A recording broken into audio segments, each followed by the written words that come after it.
And we're here with Conor Ryan. Conor, what is up? Evan, doing well. How you doing? Doing great. Back to doing well, which is good. We're recording this actually, for those who don't know, we're recording this on Friday because I'm going on vacation this upcoming week. So this is early, but it's all evergreen topics. It's all stuff that's relevant and important. I won't mention what happened Thursday night because nothing happened Thursday night, actually. I don't know why I'm saying that. They didn't even play game 6. They just didn't play game 6 at all. I don't even know what you're talking about, Evan. So yeah, exactly. We move on. We move on to other things. So one question I keep going back to with this Bruins team, because we talk about, and we've mentioned this in the past couple episodes, is the 2023 NHL draft.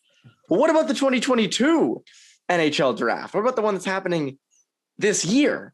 And the Bruins do not have a first round pick. They gave it up in the Hampus Lindholm trade. And, an interesting thing is the retool, right? We kind of keep looking at that. They're going to retool on the fly. And now this draft is not known for being particularly incredible. Shane Wright, I feel like if a year or two ago it was like he was the presumptive number one guy. Now it's kind of every expert has their own number one overall pick. So it's again, the Bruins are not getting a pick in that, top 5 this year, obviously, but it's not as great a draft as the 2023 draft looks to be. But there are ways, if the Bruins did really want to get in this first round, which I don't know if I see them doing, but I do think there are options. Now, I think it'd be better if you save these guys for 2023 NHL draft first round picks. But there are 2 guys I look at who say, okay, they could potentially get you first round picks in this draft. Taylor Hall's an obvious one. I say leave him till 2023. But an interesting one is DeBrusk. If they decide to trade, even if he's rescinded his request, which we don't really know yet, but if they do trade him, now I think it would take a package deal to get a first. But do you think that there's a chance that a guy like DeBrusk could be used for a first? Yeah, I think there's a possibility for it. And I think, as you said, it could be something that's in a package, whether you loop in another, like a guy like a Clifton or something like that, or some other useful NHL piece. Maybe that pushes him over the top. Because I think if you would have moved DeBrusk, maybe just for what his value is now, and again, his value has shot up quite a bit since he really kind of lived up to his end of the bargain, the way he played down that final stretch of the season. He could give you, maybe 2 second-round picks, maybe, if it's a team that desperately needs. And again, I think he's still a hot commodity. He's a guy that's signed to an affordable contract, and if he's playing to his potential, he's going to give you 25 plus goals a season. Like we've talked about this all season, it feels like that DeBrusk goes anywhere else, you can pencil in for 30 goals. It just feels like it's inevitable. So I think a lot of teams will be very interested in trying to acquire him if you're putting him out there. It's all about just how desperate a team's going to be, because I could see maybe a team, if they're desperate enough, if they think that DeBrusk is kind of the missing piece to the equation, if it's a team that needs to put itself over the top, maybe then you give up a low 20s first round pick or something like that. But at the very least, though, DeBrusk can be the center of some sort of package that can get you a low first round pick or something like that, which again, as you said, maybe you want to hold off for 2023, which I also feel like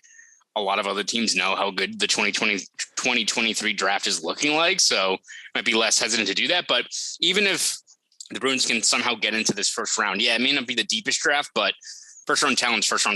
And you're not going to be picking in the first or second for a couple of years now. You got your 2023 first, but not a lot of seconds either with the Lindholm deal. So anyway, you can kind of get back into the mix here. It would be a smart move, because if you really want to start not even a full-blown rebuild, but just a retool and adding more young talent to the organization, got to recoup some draft capital fast, because you can't just be like, all right, we're rebuilding in 2024 and just sort of chugging along, kind of being stuck in this no man's land, because you don't have, kind of the jet fuel needed to get you kind of off the ground.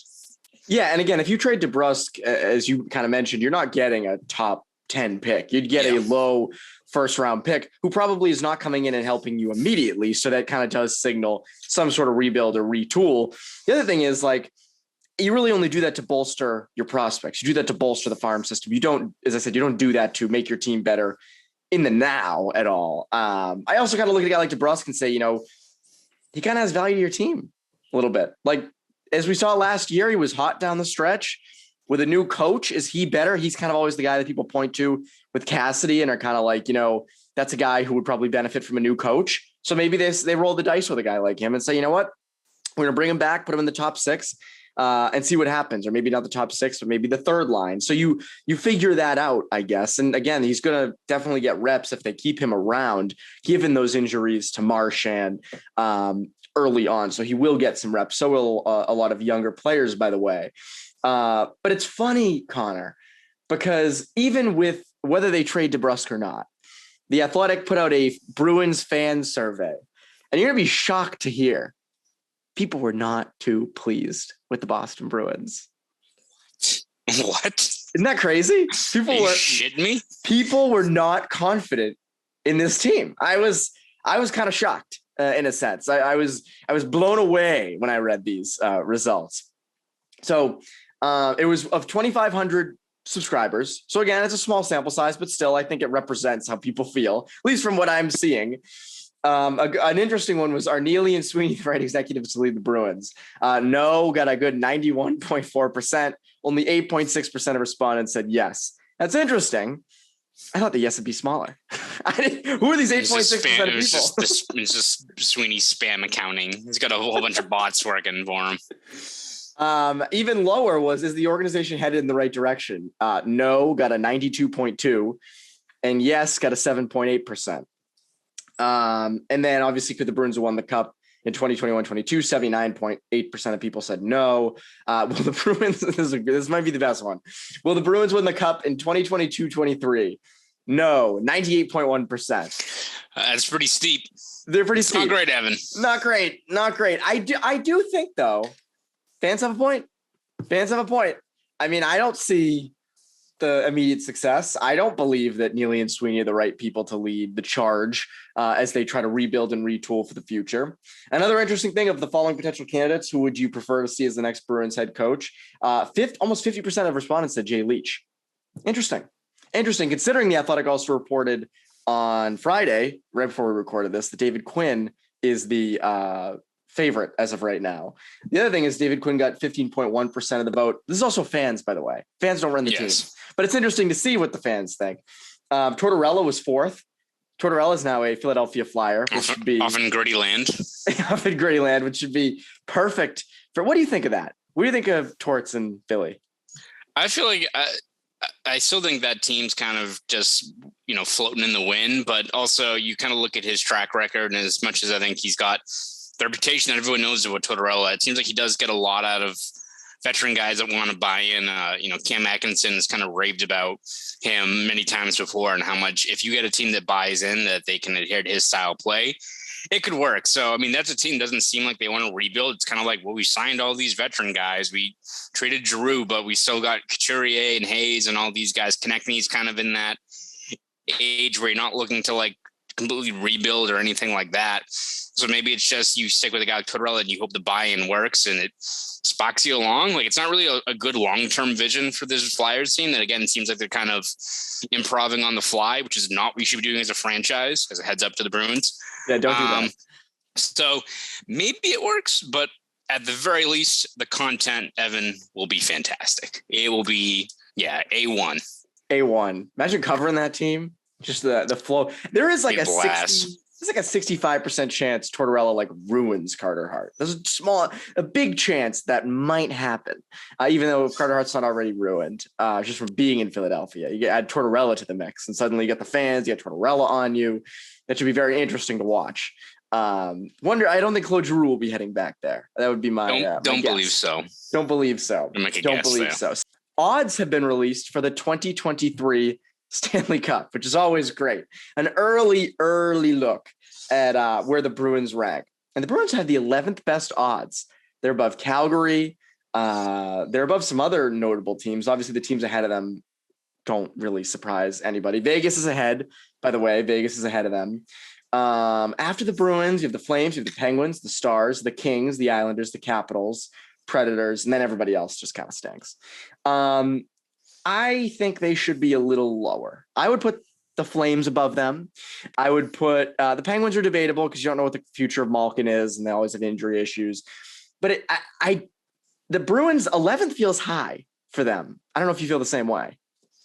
Yeah, I think it feels a little bit high in terms of just what can go wrong with this team. And you look that, of course, every team goes into a season with expectations and injuries happen, all those things. Injuries are happening right now for this Bruins team. Like, they're already going to be in a hole.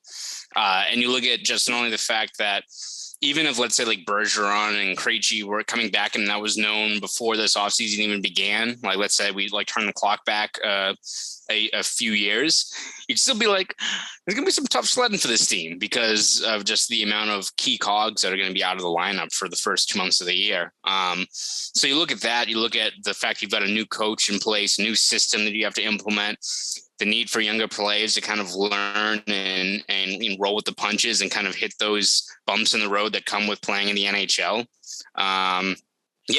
It's, who knows, maybe they can go on a second half run. I don't think that's likely, but I think you just look at the writing on the wall and just how the season should map out in terms of the uphill climb they already have to kind of get through. Yeah, I'd put them probably a little bit further down because it just seems like they already have so much working against them. And again, it's not like the organization hasn't definitely said they're steering them towards like a running it back. Like, the organization might see this opportunity and steer into the fact they've got tough sledding ahead. So I wouldn't buy too much into them being a prime time contender. Love to be wrong. We can play this audio back in June of 2023 and laugh about it. But all things considered, I'm a little bit skeptical of it. A little skeptical. If I had to make a good pick out of this, though, I feel like the Kings at 33-1, kind of in the middle. Not a terrible. If you want to go like bold, that's not a terrible bold pick. That, Philip Deneau, they've got they're still kind of winning. They're still kicking around. Every time you look away from the camera, I'm always afraid that like big breaking news just happened that I'm missing. No big breaking news. Okay, perfect.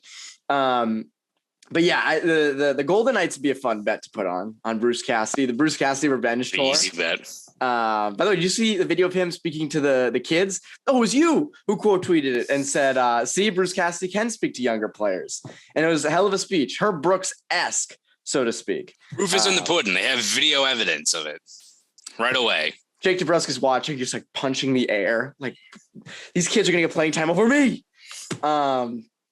Anyways, speaking of teams that are going deep, Stanley Cup is happening as we speak, and it's a terrific Stanley Cup. Avs Lightning, it is amazing to watch. At least it has been through one game, and I assume that it will continue to be good.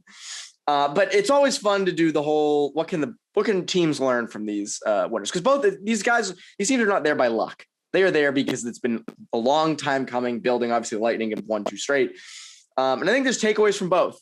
I think on the Avs side, they have high picks, great depth, very dynamic. That's more of a you kind of take their system, so to speak.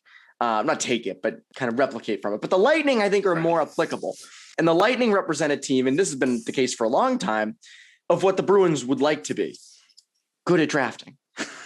Good at drafting. You look, Braden Point, Ross Colton, Anthony Cirelli, Andre Palat. None of those guys are, first round picks.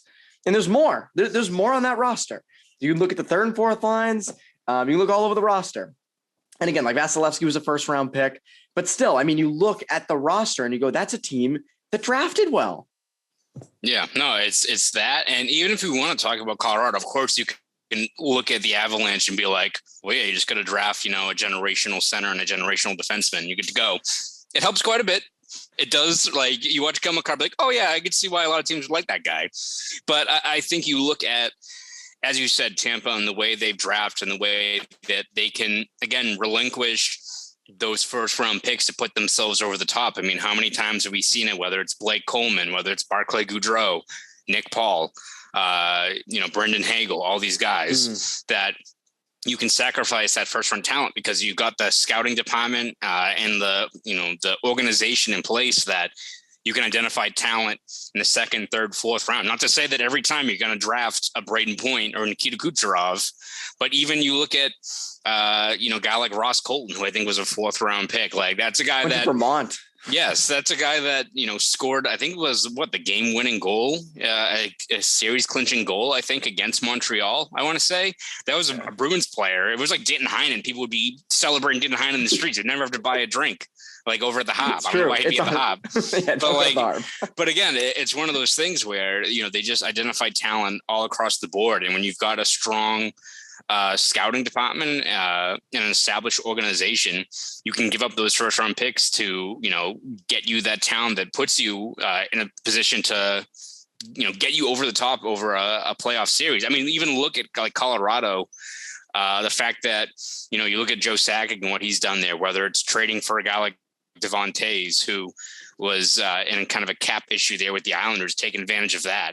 Look at like Nichushkin, who was a guy that they signed for pretty cheap, and they identified him because he was an analytics darling. It's one of those guys where it's like, hey, this guy, you put him in a set role, does pretty well. And I mean, he's almost as fun to watch as some of these other offensively talented guys because he's like a relentless forechecker. That guy's reminds me a little of he reminds me of like Andre Kasha could have been or should have been had he not had concussion issues.